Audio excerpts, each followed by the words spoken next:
You are the cause of my euphoria.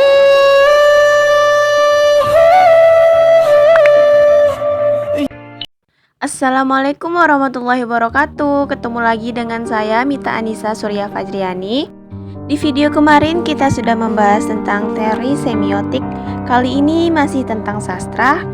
Kita akan membahas tentang pendekatan interteks. Nah, sebelum itu, buat kalian yang masih penasaran dan belum tahu apa itu teori interteks, simak terus videonya ya. Teori interteks adalah kajian yang membandingkan karya sastra menjadi wujud yang lain. Contohnya bisa dari novel menjadi film ataupun sebaliknya. Nah, dalam proses perubahan wujud tersebut terjadi 3 proses. Yang pertama yaitu penciutan atau pengurangan, yang kedua variasi, yang ketiga adalah pengembangan. Kali ini Mita akan membahas tentang novel dan film Ayat-Ayat Cinta. Poin-poin yang akan kita bahas kali ini ada 3, yaitu alur, tokoh dan penokohan, dan yang terakhir ada setting. Langsung saja ke pembahasan pertama, yaitu alur.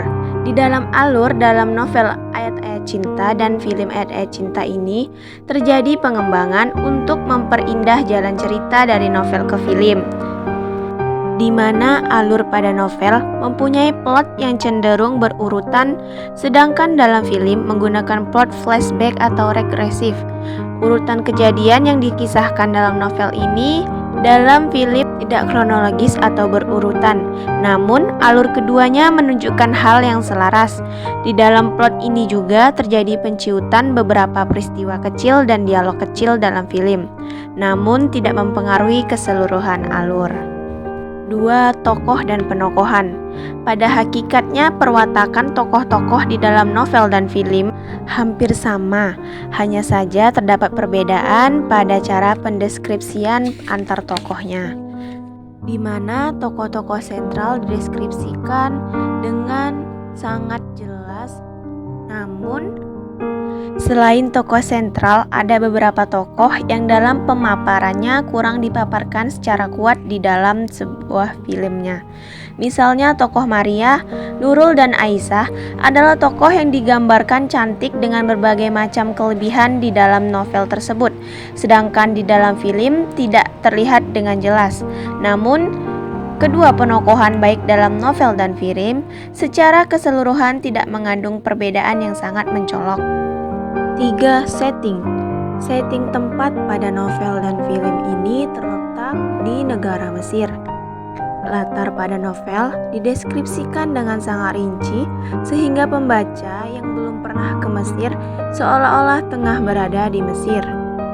Jika di film, penggambaran latar dapat dikonkretkan sehingga pembaca dari novel sebelumnya dan penonton sangat tertarik dengan melihat Mesir secara langsung.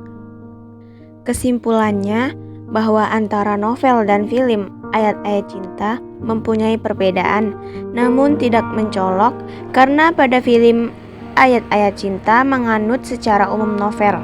Hal itu dapat dilihat dari alur penceritaan.